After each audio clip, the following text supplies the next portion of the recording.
Bukankah iki luwih enak nonton film ndelok TV kan enak, tapi kan kita harus abaikan itu.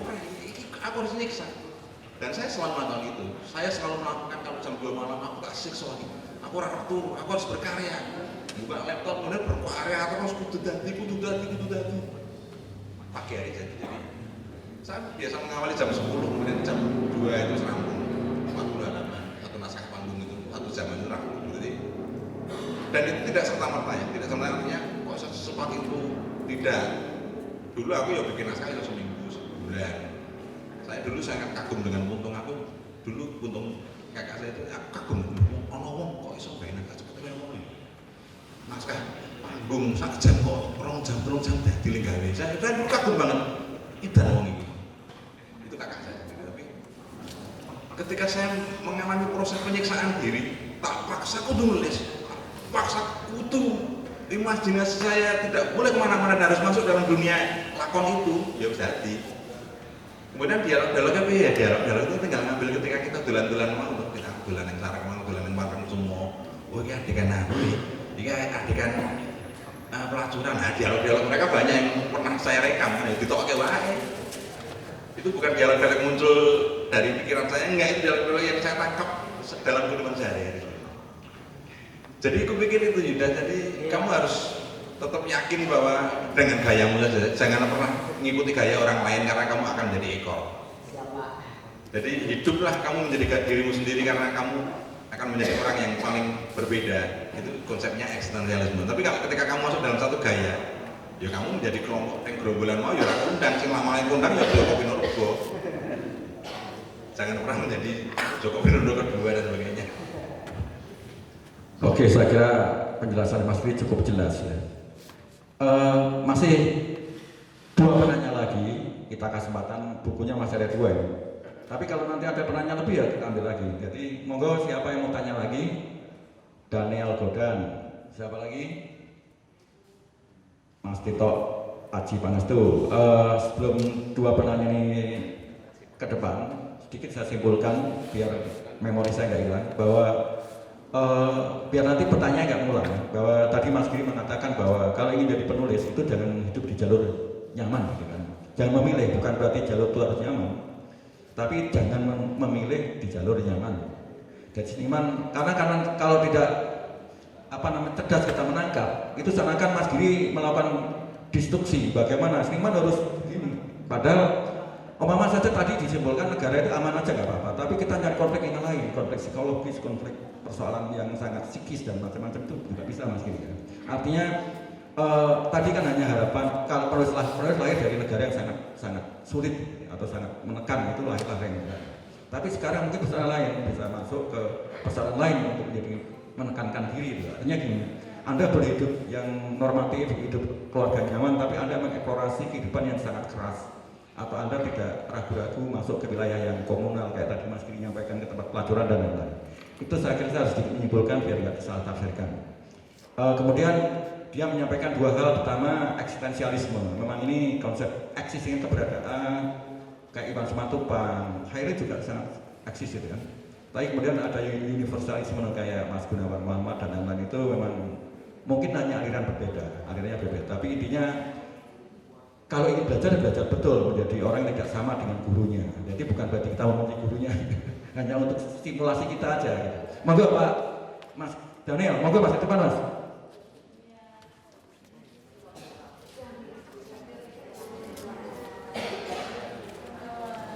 Silakan. Terima kasih. Ya, terima kasih.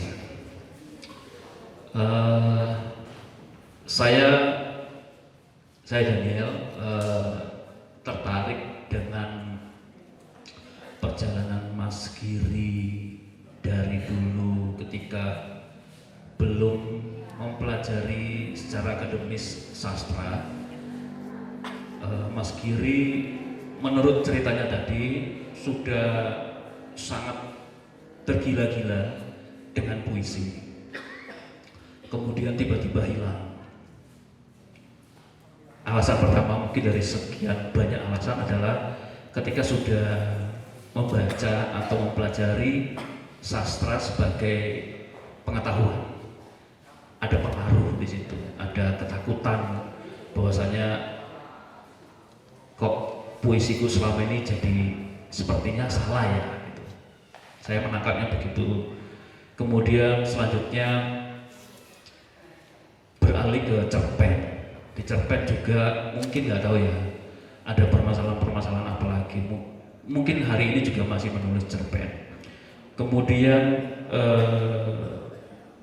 sekarang lebih aktif di lakon, sastra lakon. Nah, perjalanan saya mungkin melihatnya dari 3 levelitas itu. Menurut Mas Giri, ada nggak kira-kira pengaruh warna tulisan Mas Giri di sastra lakon itu dari perjalanan dulu ketika masih tergila-gilanya dengan puisi dan cerpen, yang mungkin ada perasaan traumatis tersendiri untuk puisi, padahal sebenarnya puisi-puisi liar yang saya seperti membayangkan bahwa puisi-puisi zaman itu yang ketika Mas Giri tulis itu sungguh luar biasanya itu, keliaran-keliaran itu terjadi gitu. Lalu kemudian patah tanda kutip hanya gara-gara salah satunya dari pengalaman sebagai mahasiswa. Itu yang pertama. Nanti monggo Mas Giri mungkin ada pengaruhnya nggak gitu Mas, baik positif ataupun negatif untuk sastra lakon dalam proses kreatifnya. Kemudian yang kedua, sama dengan pertanyaan-pertanyaan teman-teman juga sebenarnya, bahwa ketika saya pribadi pun mengalami di lapangan dengan teman-teman yang jauh lebih muda dari saya, ketika mencoba untuk mau belajar sastra teater, kemudian iseng-iseng mau nulis puisi, atau hampir sebagian besar terjebak pada kondisi bahwa hari ini zamannya tidak seperti dulu. Itu garis besarnya. Kemudian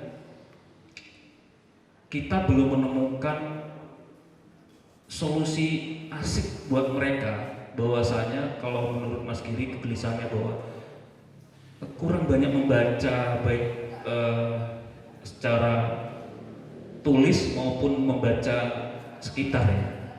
Tapi paling tidak adik-adik atau anak-anak, teman-teman yang hari ini mulai mungkin belum jatuh cinta ya, tapi mungkin sudah PDKT terhadap sastra, itu akhirnya mental Mas, karena belum apa-apa sudah ada semacam sesuatu yang tidak mereka suka dijejali ke mereka. Hari ini generasi seperti itu, mayoritas ya, nggak semua. Ketika sudah dijejali ini loh, coba kamu begini, mereka sudah berani tidak peduli dengan itu. Kemudian mereka akhirnya hengkang dari proses kreatif itu yang padahal tadinya sudah mulai PDKT gitu. Nggak sampai jatuh cinta kepada sastra, kepada teater apalagi. Bagi mereka hari ini adalah apa yang di depan mata mereka itu panutannya, jelas gitu. Kalau dulu kita menganggap bahwa instan itu keliru, bagi mereka instan itu menarik. Nah, ini kan jadi catatan gitu. Maksudnya ketika saya dulu sinau neng Asdrapi, kemudian diingatin, wah ini harus proses untuk satu pentas teater ya minimal 3-4 bulan latihan. Itu bagi mereka sudah nggak masuk Mas. Nah ini kan saya rasa kita harus segera menemukan cara lebih kece untuk mereka gitu. Sehingga kita tidak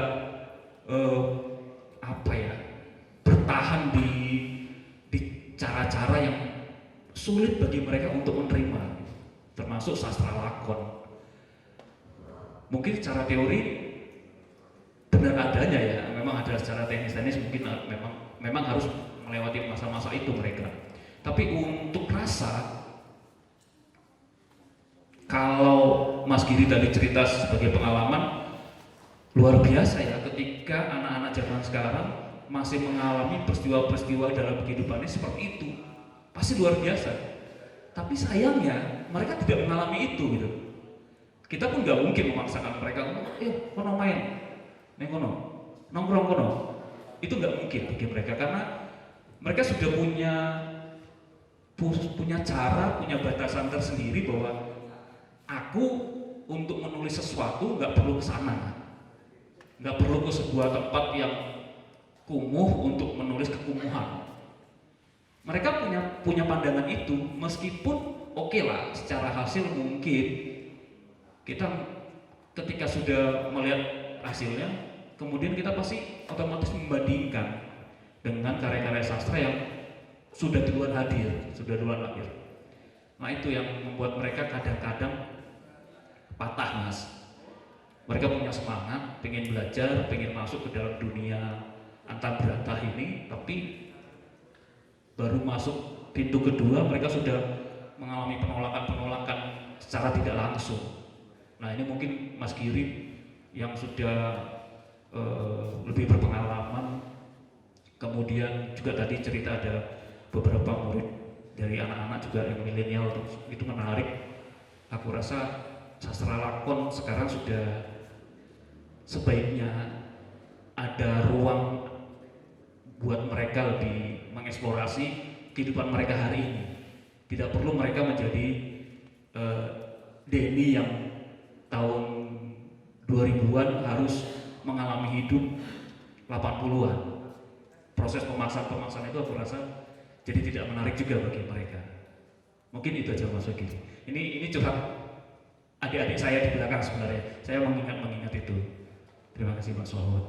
Oke, Mas Daniel Godani, aktor Asrafi juga dari ISI ya, sarjana ISI ini, teater ya. Silakan dapat door prize dari Mas Giri. Mau 2 ya? Oke, Pak Tito. Tadi siapa ya? Pak Tito sama siapa? Oh cuma Pak Tito ya. Silakan Pak. Boleh buku Pak.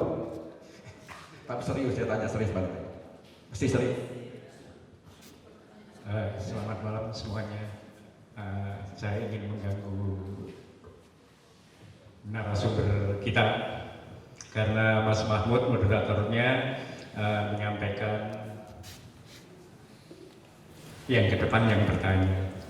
Tapi pertanyaan saya bukan tentang apa yang sudah dijelaskan sama Mas Giri sebegitu dahsyatnya paparan dari riwayat kepenulisan dari bagaimana menulis puisi, bergandrung-gandrung dengan puisi, terus kemudian menjadi konon semakin kita mengetahui teori orang menjadi protodi berkarya. Ini terjadi pada beberapa teman dekat saya yang ketika dia makin pintar jenjang akademiknya ternyata lebih banyak gamangnya di lapangan. Barangkali itu yang terjadi pada Mas Giri ketika itu, tapi kemudian ketika nyebrang ke cerpen dan kemudian ke sastra lakon menemukan dunianya yang itu asik. Yang ingin saya tanyakan sebenarnya di luar itu, mohon izin, saya baru saja mendapat informasi langsung dari Mas Giri, agak terlambat tahu bahwa ternyata ada hubungan saudara antara Mas Giri dengan Puntung Bujadi. Tolong dijawab ini dulu, baru saya akan ngomong yang lain. Jadi pertanyaannya agak di luar itu, karena ada yang terkesan buat saya bahwa ketika Puntung minta sarapan, terus kemudian piring diisi ceki, itu buat saya dahsyat juga. Jangankan yang disodori piring, kayak yang mendengar aja merasakan guncangannya. Tapi pasca itu, ketika mungkin habis kasbon di koran apa? Bernas, kemudian saya banyak bergaul dengan Puntung ketika awal-awal dia berjuang banyak menulis sastra lakon juga, tetapi dalam konteks naskah drama TV. Dari Jogja ada dua tokoh yang hingga sekarang masih belum terkalahkan itu, Puntung Bujati dan Alex Supraptoyudo, yang hampir setiap tahun pada acara Sepekan Sinetron ini unggulan dari produk TVRI. Nama Puntung selalu keluar dan nama Alex selalu keluar. Saya selalu ada di acara itu, tetapi saya lebih banyak mendampingi naskah-naskah yang ditulis Alex Suprapto. Saya bahkan pernah tinggal serumah dengan Puntung Bujati ketika kami sedang memproduksi film silat klasik Melawan Lembah Wilis. Puntung itu ya serumah dengan saya untuk waktu yang panjang. Hal-hal yang disampaikan Mas Gili di sini tadi mengingatkan obrolan-obrolan saya kepada masa lalu Puntung, bagaimana proses kreatif dia, kenakalan-kenakalan dia, kedekatan dia dengan sosial masyarakat yang ini ke bawah. Ini agak menarik bahwa observasi lapangan itu ternyata memberi kekuatan pada para penulis untuk bisa merekam lebih banyak peristiwa-peristiwa yang ada. Tetapi juga ada hal-hal yang barangkali karena sebuah pilihan atau karena lingkungan yang lebih besar ketika itu membawa Puntung pada masyarakat sosial ekonomi bawah. Puntung luar biasa bagusnya ketika nulis penderitaan. Ini teman-teman film dan TV mengakui tentang itu. Kalau dia dihadapkan pada tuntutan PH, karena beberapa kali juga dia ditawari untuk menulis di PH, ketika ceritanya modern, orang kaya Puntung mati kutu lah ibaratnya ke sana. Nah, ada hal yang ingin saya tanyakan Mas Giri. Kalau ini ada proses kreatif yang memang dirangsang dengan observasi, dengan berada di titik-titik konflik. Ini yang disampaikan Mas Giri tadi, bahwa rangsangan terbesar bagi penulis itu ketika dia merasakan ketidaknyamanan di dalam dirinya, mungkin sebagai protes atau bentuk ingin lepas dari satu kondisi yang tidak nyaman, yang tidak diinginkan, maka proses kreativitas itu mengalir.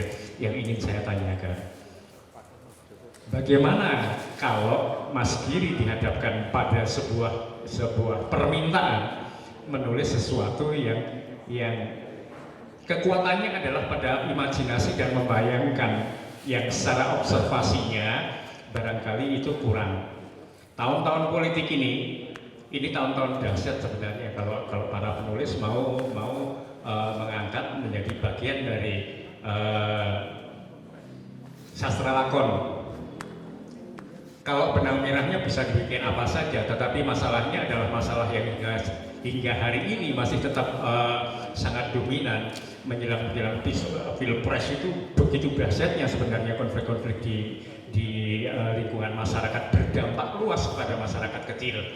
Cuma rata-rata seniman memang agak menghindari dunia politik. Ini sakdurunge anu aja wis moh krungu, wis moh ini, padahal itu dibutuhkan karena para penulis ini juga ibarat pengilon, ibarat cermin yang diperlukan untuk memantulkan, merefleksikan daya serapnya, daya pandangnya, daya analisisnya dan lain-lain yang akan sangat bermanfaat pada masyarakat yang tidak bisa nulis, berwacana terus, ngomong terus, tapi tidak mampu merangkum itu ke dalam sebuah teks sastra lakon. Sehingga ini ada sesuatu yang sebenarnya tantangan juga bahwa para seniman, penulis terutama, kayak Mas Mahmud misalnya, beberapa waktu yang lalu ketika ada permintaan dari pihak yang membutuhkan, ada seorang sutradara, cerita dikit, ada seorang sutradara yang menelpon saya minta rekomendasi siapa penulis di Jogja yang bisa diajak kerjasama untuk membuat sebuah skenario sastra lakon juga di dalam format yang berbeda. Saya merekomendasikan Mas Mahmud yang notabene ini penulis sulit, penulis yang ketika dia menulis berdasarkan ide originalnya, maka di situ keruwetannya luar biasa, menjadi sastra yang sangat berat. Tetapi ketika kemudian datang pesanan dari orang lain, ini konteksnya bahwa penulis juga harus bisa menghasilkan uang di luar apa yang menjadi bidang yang disenangi, misalnya kayak gitu. Kalau Mas Giri sudah mapan karena ini tadi cepat aneh pirang-pirang atau celengannya pirang-pirang, tetapi Mahmud belum aman dari sisi itu, sehingga ketika ada tawaran ini saya ikut menyemangati juga.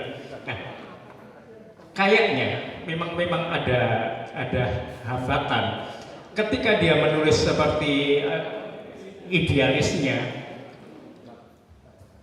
belum habis 2 bungkus rokok naskahnya jadi. Saya yakin Mas Giri juga seperti itu, punya kegilaan seperti itu. Tetapi ketika ada permintaan, ada ini, saya sebut saja, misalnya kayak film Sriwijaya, nggak main-main ini.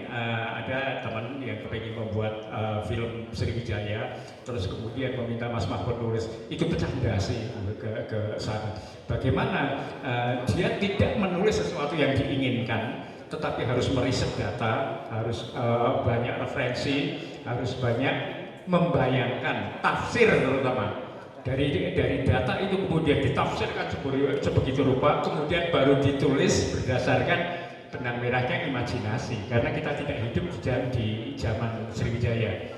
Terus kemudian kali yang lain dia menulis beberapa kali yang juga atas pesanan, artinya penulis juga bekerja sama dengan pihak-pihak lain yang akan mendanai atau menggotong, mengusung tema itu agar bisa tersampaikan sebagaimana formatnya. Ketika panggung ya panggung, ketika film ya film.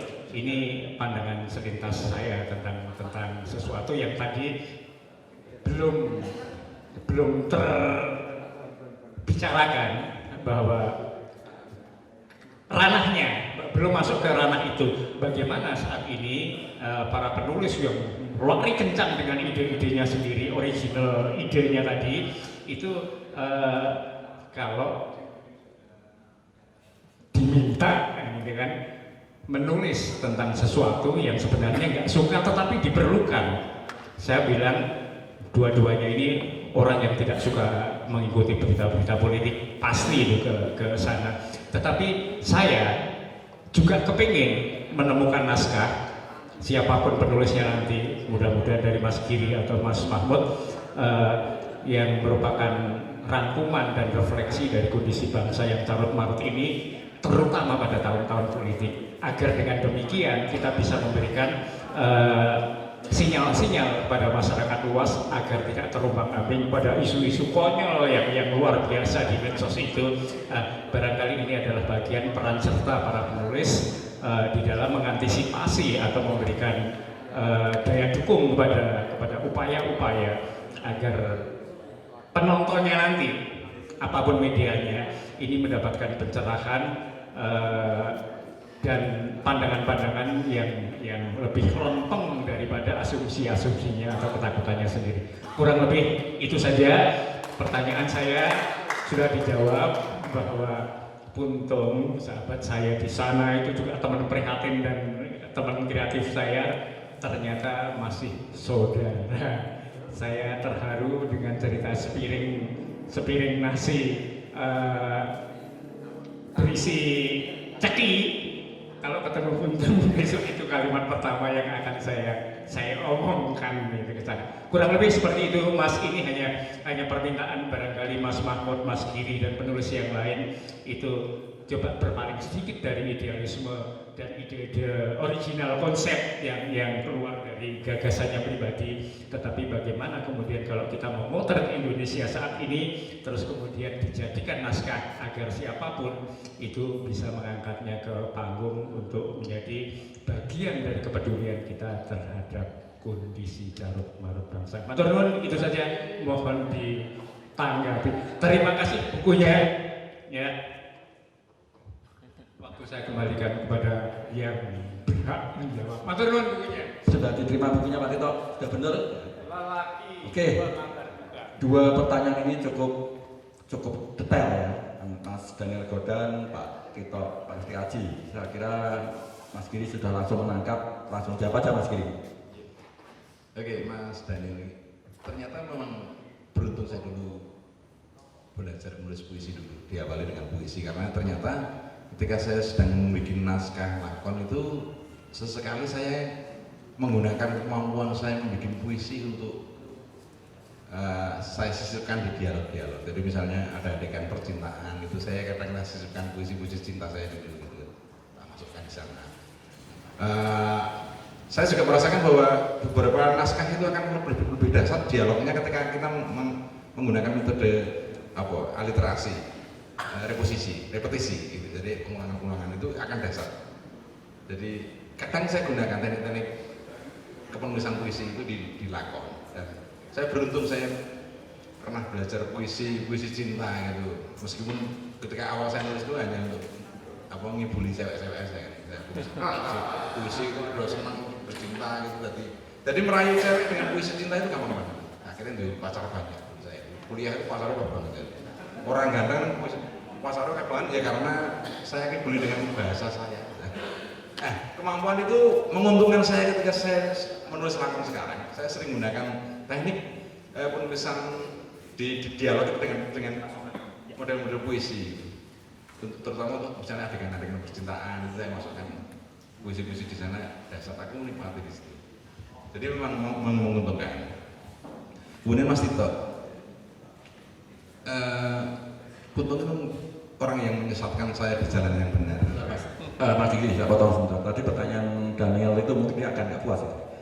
Ada kalau orang dulu itu ada proses yang harus dilalui dengan ketat, dengan seperti yang tadi bicarakan. Tapi kalau sekarang itu kan mediumnya berbeda. Apakah bisa tidak melakukan seperti itu, tapi cukup diimajini dia bisa masuk ke sesuatu yang berkualitas. Itu Mas Godan ya, biar nggak meleset. Ya, gini Mas, jadi karya sastra itu kan dibangun dari refleksi dan imajinasi kan. Refleksi artinya seperti yang dilakukan orang-orang tadi harus urip dengan kehidupan pinggiran misalnya gitu untuk menangkap, untuk mendapatkan pengalaman esensi yang luar biasa. Tapi kalau dia tidak melakukan itu, pilihan dia adalah imajinasi, membayangkan. Tapi aku pikir kalau dia tidak melakukan refleksi, artinya menjalani laku yang menunggu itu tadi ini akan melok karyanya ya orang sekental karya Kuntung kalau dia bikin cerita kemiskinan. Itu dasar sekali aku mengakui dia kakak saya yang kalau bikin naskah tentang kemiskinan itu luar biasa. Dan itu dialami Kuntung kalau dia itu nulis naskah yang judulnya Nyanyian Senja itu terima dari tukang batu, dilakoni dari tukang batu selama berbulan-bulan itu. Apa hasilnya? Akhirnya jadi naskah lakon yang namanya Nyanyian Senja. Dia sengaja melakukan itu untuk menangkap bagaimana kehidupan tukang, bagaimana kehidupan pembicara para tukang-tukang Laden dan sebagainya itu dalam naskahnya. Jadi dia memilih pilihan refleksi, bukan imajinasi. Meskipun benar Mas Tito tadi bilang, Kuntung itu akan nolak ketika dia dipesanikan gawe naskah Metropolis, kehidupan anak muda yang jet set gitu, yang hedonis gitu, ora iso. Mbok arep nganggo imajinasi ora iso. Imajinasinya nggak nyampe untuk dari kaya ini. Mau imajinasi ora tekan apa kehidupan tuh. Padahal imajinasinya bebas lah. Tapi sama, Kuntung dan saya itu podo ketika kon gawe cerita tentang Metropolis ora iso. Wong saya itu randu bayangan Metropolis itu kayak mau apa? Apalagi mau mengambil kenalannya nggak ketemu. Wong imajinasi ora kecekel, cara ngakuni dialog piye, cara juga gelas piye yang akan ditulis dalam naskah itu ora ketemu. Pilihan nyebutnya minuman biar ora ketemu karena apa? Karena imajinasi. Kecuali akan menulis naskah itu dan saya harus hidup di Metropolis dan itu pasti nggak akan terjadi kalau aku belanja yang mau lewat. Jadi sama kalau Kuntung dengan saya sama. Gitu. Apa? Raiso aku ngakoni sih menunggu.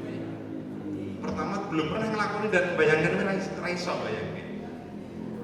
Perbedaannya kalau begini Mas Tito, perbedaan Kuntung dengan saya itu Kuntung itu wongnya idealis setengah mati.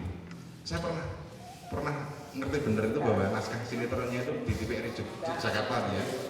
Ada satu pesanan, Mas naskahnya ini ada satu kalimat yaitu pesannya pokoknya kalau ada masalah itu mayu neng departemen sosial. Naskahnya hanya kan nambah itu kalimat departemen sosial itu pegang. Padahal nambah itu kayak pirang juta. Saya sing krungu mau goblok banget. Wong nambahi abote kaya ngopo sih nambahi untuk pirang itu tambahan selain honornya itu. Jadi idealisnya memang luar biasa. Itu berbeda dengan saya. Saya nulis, saya ikuti pesanan. Saya sering melayani teman-teman betes saya itu selalu bikin saya film-filmnya saya yang bikin sini itu skenario-nya. Saya masuk pesanan mereka pengen mau apa gitu. Tak gawe. Kalau saya bikinnya di Indonesia Timur kan di NTT seringnya gitu kan. Gubernurnya main-main lah. Saya malah gitu. Main, gubernur tak gawe dialog. Ben seneng hati. Saya gitu. Jadi artinya idealisme sing tak bangun itu ora penting kuwi.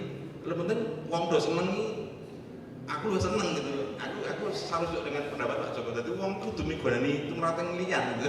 Jadi gubernurnya main, nek gelem main kan main. Tak gawe dialog. Padahal menurut orang itu mengganggu naskah saya, tapi bagi saya enggak. Itu wong seneng, gubernurnya seneng kok. Oh, bosone seneng main, kan main. Gawe dialog. Itu tak ujo saya itu, betul saya sering memakai saya terus. Sampai sekarang ya seneng kok tak layani dengan baik. Misalnya kayak gereja Kristen Kalam Kudus di Solo itu saya suruh bikin naskah pementasan panggungnya, saya bikin ceritanya. Kok kitab banyak sekali, bahkan tuh aku ngomong Islam kayak kitab-kitab suci. Ya tak waca pendapatnya apa Petrus, pendapat apa itu Matius dan sebagainya tak waca dan aku banyak ngomong dengan pendetanya gitu. Saya mantap pesanan mereka kayak seneng kok yang mau tak gawe gitu. Artinya idealisme bagi saya itu nggak penting, idealisme saya adalah duit. Lah ngatimu senengnya pakai aku seneng nggak pernah gue kayak duit lah pakai tak sok isak oleh gue. Saya gitu nanya orang gitu. Lah gue ngomong sih aku mikir idealisme nyawa wong dadi ra seneng. Sing penting wong do seneng aku seneng kok. Wong do seneng dengan karya saya. Apalagi ngeki dengan kata aku lah aku seneng banget. Artinya saya yang bikin apapun tuh ora tahu kudu ngene.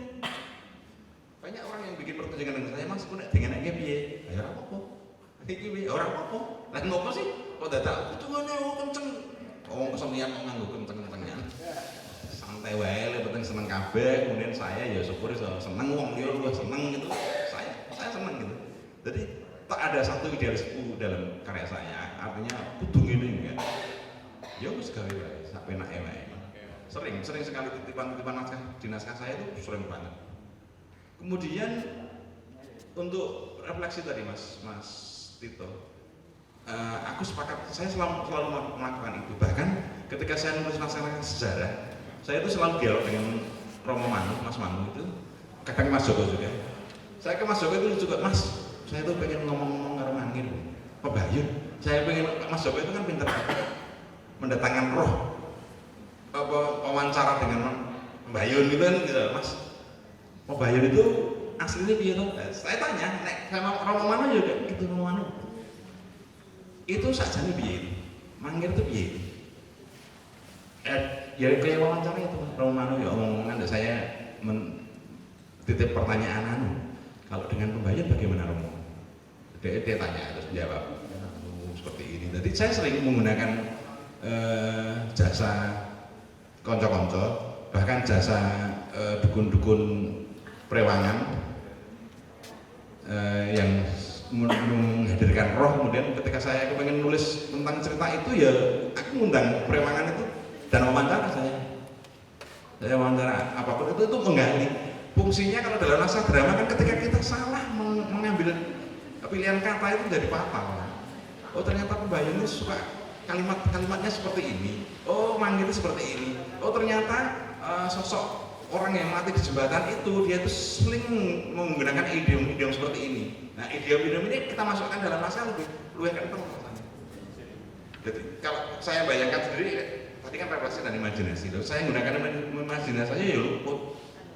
Lebih baik, bagi saya lebih bagus dengan refleksi dengan studi perpustakaan dan sebagainya. Aku mau bikin naskah di NTT sana kan aku bingung. Saya ngundang banyak kawan NTT, nek kono ki nek nyapa iki piye? Nek kono ki nek carane bahasane nek ucapan terima kasih piye bahasane itu saya tanya. Hal-hal yang sederhana sebenarnya itu, tapi itu penting untuk naskah drama penting. Berbeda kalau itu saya nulis cerpen atau novel itu cukup dengan kalimat deskripsi saja, tapi begitu ini naskah drama karena itu diucapkan dituturkan oleh pemainnya, yang itu pemainnya adalah sosok, misalnya dalam tokoh itu adalah orang NTT, maka ya kudu pas. pilihan kalimatnya itu pas, pilihan katanya itu pas. Nek luput ya tadi orang cara matur nuwune pembayun misalnya iki kudu pas kepiye kan itu tak goleki. Di samping maca buku dan sebagainya ya kepaksane kayak mas saya yang menang ketoprak saya yang menang itu kan patron itu kan banyak dialog dengan Mas Joko. Mas pembayun sak jane piye to? Terus ngopo kok Panambahan Senopati ngopo kok dadak ngelawan di Mangiran itu nak digebyok tenan kan ya kalah kalau ngomong Mataram ki ampuh tenan Surabaya kok gak cerita mampu mosok Mangiran mempelkeni kalah. Ternyata Mas Joko kan dialog batinnya dengan sana kan memberi pencerahan pada saya, ternyata itu anu Mas, itu orang urusan makar kok, orang urusan memperdekan kok, itu urusan ini bahwa Mangir itu menyimpan kitab ajaran agama, kemudian membawa pusakanya Mojopahit. Yang ketiga adalah membawa harta benda, dan itu ketika kita konversi ke sana kan ya bener ternyata petilasan budaya dunia. Terus saya nyoba melaku karo Mas Joko, iya Mas Dian, ternyata ya betul ya harta bendanya ya kayak mas-masnya ya kayak bener. Jadi kadang kenakalan penulis kita lakukan sing wong lumrah orang mungkin seperti tadi Kuntung bahwa mau ngarep nulis naskah dadak tukang batu yang sesungguhnya, ketika saya akan nulis pelacuran aku dadak dolan pelacuran raketan terus akhirnya aku di kampung saya dulu kan wow kalau jodolan ro kaya dolan ning nggon keplek sakem gitu. Karena konangan tonggo saya. Dia nggak tahu bahwa saya ke situ sedang apa gitu, ora ngerti-ngertine aku lagi jajan ngono. Lah itu mah kok jajan. Wong yang ngewe ayah itu. Itu kawan. Jadi kupikir saya lebih suka melakukan itu karena hasilnya akan lebih kental daripada kita melakukan imajinasi. Refleksi dan imajinasi. Tapi kalau imajinasi itu kupikir terapas. Meskipun saya mengagumi seorang komikus yang namanya Hergé. Kalau teman-teman nonton lihat atau baca buku Tintin, petualangan Tintin itu kan semua imajinasinya Hergé. Tulisannya Hergé atau apa itu pengarangnya itu. Dia belum pernah ke Indonesia tapi tahu bagaimana postur, bagaimana bentuk Indonesia, bagaimana lingkungan alamnya, pohon-pohonnya, dia tahu semuanya. Dia hanya membaca referensi dan mengimajinasi. Dia tidak pernah, karena saya lacak itu, belum pernah sekalipun datang ke Indonesia. Jadi itu teman-teman, aku pikir saya cerita panjang lebar itu saja ya, aku ya bingung aku mau nulis nakon. Sebenarnya cita-cita saya itu bukan nulis nakon, aku menjadi copywriter. Copywriter itu kalau teman-teman tahu misalnya iklan susu bendera itu ada susu saya susu bendera itu ya, itu copywriter. Bagaimana satu kalimat pendek tapi honornya bisa jutaan. Terang terus terang, slogannya Philip itu copywriter. Jadi cita-cita saya hanya itu sih, bukan tulis lakon, tulis puisi, tulis cerpen enggak. Membikin satu kalimat pendek tapi duitnya raupun. Tapi ya itu angel banget. Ternyata untuk masuk ke sana yang sulit sekali. Meskipun saya pernah menjadi juara copywriter di Sabu untuk bencana, itu saya juara satunya saya, tapi angel tenang gawe satu kalimat pendek tapi wangel setengah mati. Saya pikir begitu. Cukup menarik apa yang diuraikan Mas Giri, memang kadang-kadang bersayap ya, bersayap antara jawaban pertama, jawaban kedua kadang-kadang. Tapi saya kira teman-teman paham bahwa intinya bahwa tadi agak sedikit menjelaskan tentang pertanyaan Daniel bahwa dia tetap berpegang pada penulisnya ada observasi, harus masuk dalam lingkungan itu karena semua getaran tubuhnya, pikirannya, rasanya itu Mas Giri biar betul-betul masuk ditambah kemampuan estetikanya dan kecerdasannya. Ada lagi ini contoh kecilnya NH ini menulis pada sebuah kapal ya. Dia ternyata juga nggak pernah Bali waktu itu. Tapi dia baca referensinya, baca foto-foto, sanakan dia masuk ke imajinasinya dan tepat apa yang dia lakukan.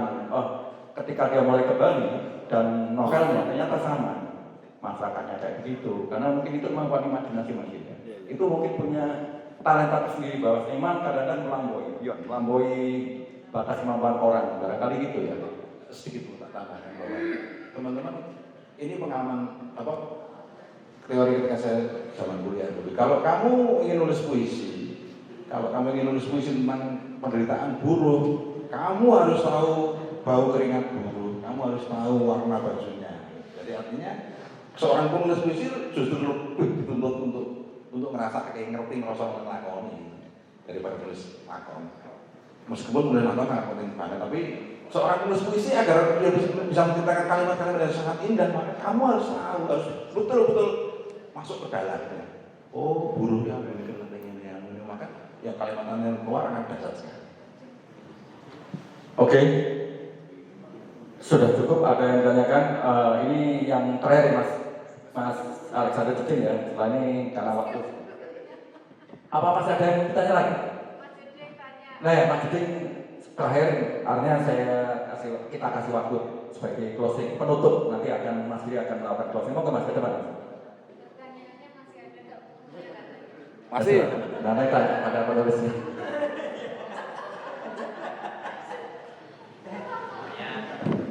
Mohon maaf Mas Giri, kalau saya boleh menjuluki Mas Giri ini manusia yang urat takutnya sudah putus atau manusia yang nggak punya utak. Jadi kalau Mas Giri nggak perlu cerita tentang bagaimana Mas Giri harus melepaskan zona nyaman dan lain-lain, daripada puisi yang dibacakan Mbak Ana Ratri tadi, saya sudah bisa baca bahwa Mas Giri benar-benar melewati zona nyaman ini. Yang saya pertanyakan itu cerita apa yang terjadi setelah Mas Giri membuat puisi yang boleh dikatakan puisi yang kurang ajar. Cerpen yang kurang ajar tadi, yang judulnya Patung tadi. Mungkin ada cerita apa setelah itu? Bukan saya tidak mendukung, saya sangat suka. Saya suka dengan keedaran Mas Giri. Yang kedua, apa efeknya buat finansial keluarga dan lain-lain dengan kita melewati zona nyaman itu? Karena saya bertanya begini karena saya merasa bahwa kesejahteraan keluarga itu hak setiap seniman yang mau memperjuangkannya. Ini buat apa? Dopresnya? Mas Cicin ditanya dulu. Oke Mas Giri. Oke, Lanjut. sekeras apapun saya menulis cerpen puisi pamflet saya sering tulis puisi pamflet ini. Saya tulis kampus sering dan tidak ada efek apa-apa. Enggak, saya belum pernah cekel puisi itu tentang aman-aman. Saya justru pernah dipecat dari kampus pernah gitu karena saya kritik rektor itu malah saya diundang langsung dipecat. Saya kok dipecat kalau rektor dan tuh dia rektor. Lah tak demo, tak kumpulkan mahasiswa, tak demo rektornya tidak pecat. Terus datanglah rektor baru yang namanya Profesor Dr. Subroto itu saya ditawari, Mas Giri, saya ini gue rasa kuliah lulus baik. Nek lulus kuliah nggak kacau ya musik. Nggak mungkin terus akhirnya saya ditawari kan lulus. Lalu saya kuliah itu enak kok lulus. Kan mahasiswa itu paling enak, bebas nilai. Mau apapun anggar labelisi mahasiswa enak. Tapi Pak Bronto ini ngoyak-ngoyak saya, kamu lulus. Pak Bronto santai saja, saya tidak akan demo kampus. Saya akan demo negara gitu. Dan saya ikut peluncuran Soeharto, saya ikut ke Jakarta. Saya ikut gegeran ngomong-ngomongan toko saya ada itu dan saya aman-aman sampai rumah meskipun toko yang saya datangi itu tempat Suhace, Pak Joko tahu. Suhace itu warung kondang di Jakarta, di Indonesia. Saya pas bermain di sana, geger di depan itu dan rumah itu dihancurin sama demonstran. Saya tahu yang hancurin siapa, aku tahu kan. Karena saya melihat dengan mata saya sendiri, mereka bukan rakyat biasa. Saya tahu dengan postur, dengan cara berpakaian, bahkan saya tahu. Dan batu itu, berburung. Saya saat itu ketakutan, kemudian sama asistennya Suhace itu, Suhu aku mau pulang. Jangan pulang dulu kamu jangan pulang dulu. Aku mau pulang sekarang. Dia bilang, kalau pulang sekarang, kamu nggak tak kasih duit banyak.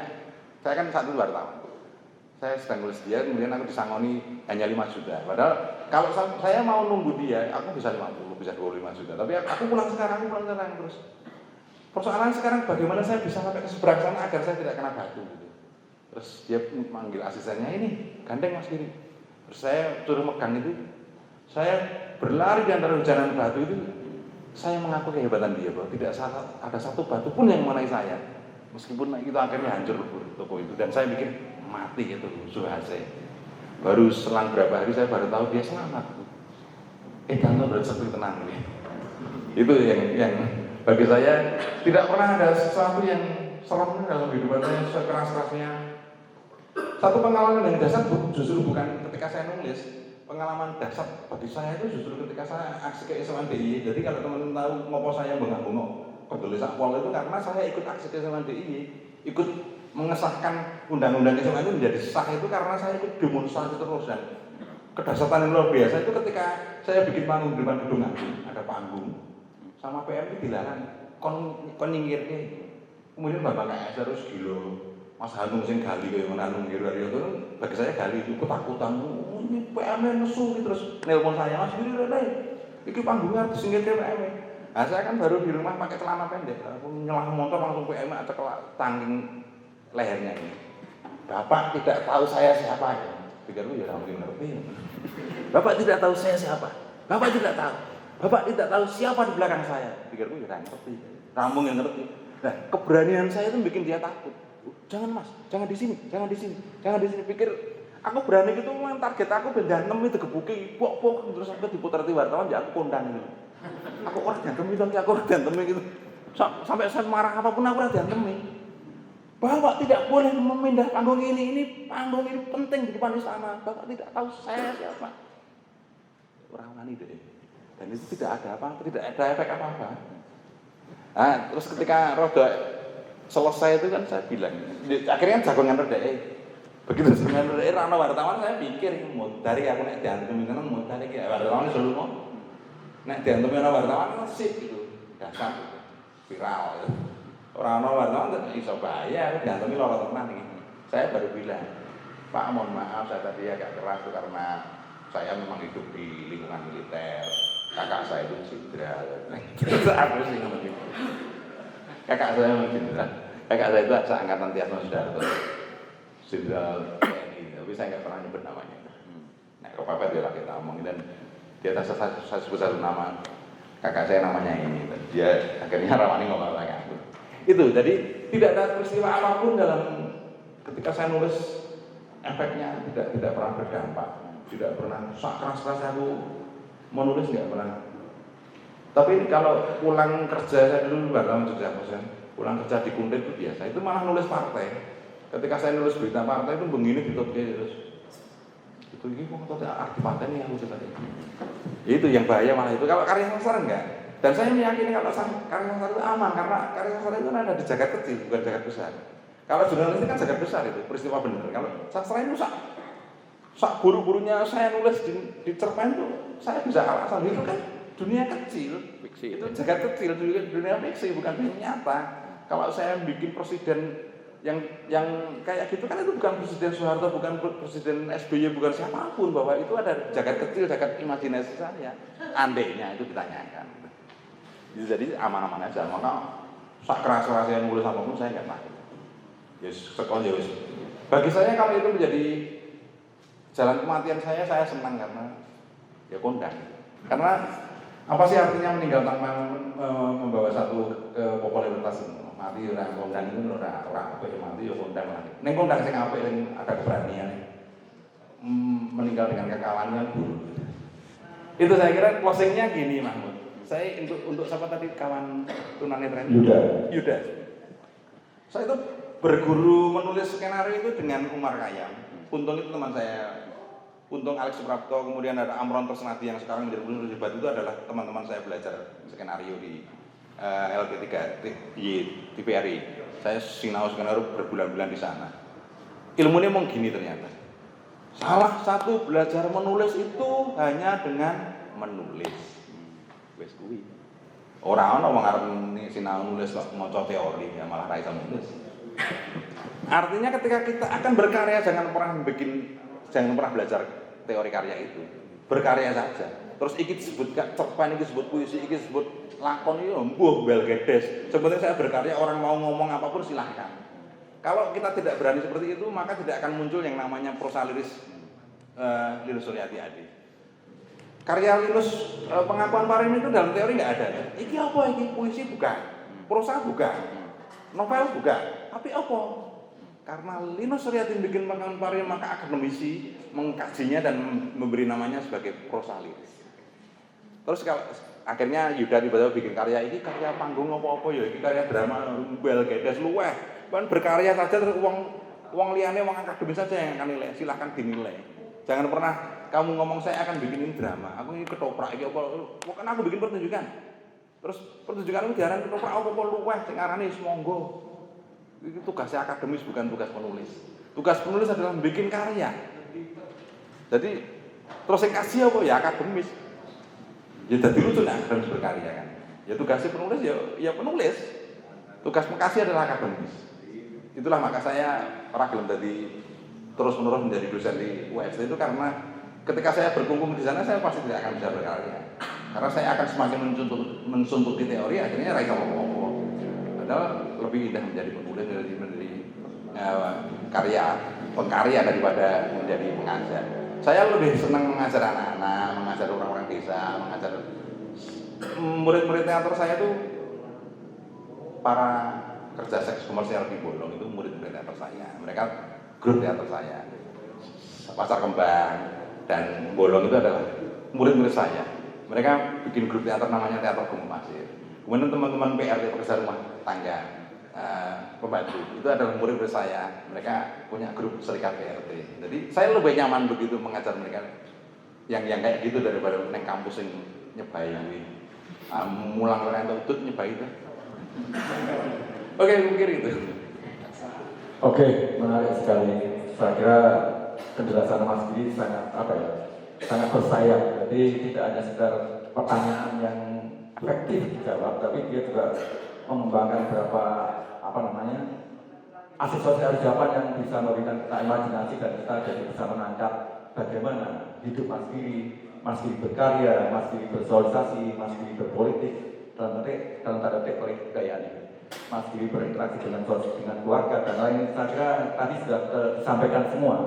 Jadi diskusi malam ini saya kira sudah cukup menarik karena apa yang kita dengarkan bersama-sama adalah jawaban-jawaban tentang karya dan bagaimana melakukan karya itu dan disikapi dalam hidupnya. Saya kira sangat detail Mas Giri tadi. Malah menurut saya tidak semua orang bisa seperti Mas Giri bisa masuk ke semua pori-pori kehidupan. Saya kira bisa bayangkan, aku nggak seperti itu. Dia bisa punya murid begitu banyak, ada PRT, ada kerja rumah tangga, komersial dan lain-lain sampai anak-anak kecil. Kalau dikatakan dia melatih anak-anak dewasa, orang-orang PSK, tapi ternyata dia juga melatih anak-anak kecil. Berarti kan dia humanismenya bahasa tidak mudah loh. Anak kecil kan kita mengajarnya wajahnya harus betul-betul damai, penuh dengan kebapaan. Nah, Mas Giri mewakili semuanya. Dia bisa masuk di semua lini ranah sosial manusia, masyarakat utama, masyarakat maksudnya. Artinya itu tidak mudah. Makanya dia kaya dengan imajinasi. Saya kira itu kesimpulan dari diskusi ini tadi kalau saya simpulkan sekilas saja bahwa Mas Giri itu sangat menjaga eksistensialisme. Meskipun dia juga tidak seegois orang-orang idealisme yang tidak mau melayani publik. Tadi Mas Giri menyampaikan kalau orang lain senang, dia juga senang. Dia bisa diminta siapa saja dan dia akan meneruskan dan orang lain itu bisa main. Dia senang kalau orang lain senang. Ini saya kira menurut saya bisa menjadi filosofi kesenian masa depan. Jadi kesenian itu senang. Dalam tanda petik senang yang terukur itu kan. Artinya senang yang rasional, bukan senang sampai menimbulkan kekacauan di dalam diri kita. Contoh kecil sampai rumah tangga kita ini juga bukan tentu senang ya. Senang itu artinya bisa makro, pokoknya sudah senang merasakan manfaatnya maupun maslahatnya. Itu saya kira kesimpulan saya mungkin tidak tepat, nanti Anda tepatkan diri dalam pandangan pikiran Anda karena seni itu persepsi. Jadi kalau Anda persepsikan lebih tinggi, mungkin Anda akan menemukan sesuatu yang lebih sesuai ideal Anda. Tapi kalau persepsi itu data-data saja itu tidak cukup buat Anda karena semuanya tidak salah. Matur sebelumnya, selamat malam, assalamualaikum warahmatullahi wabarakatuh.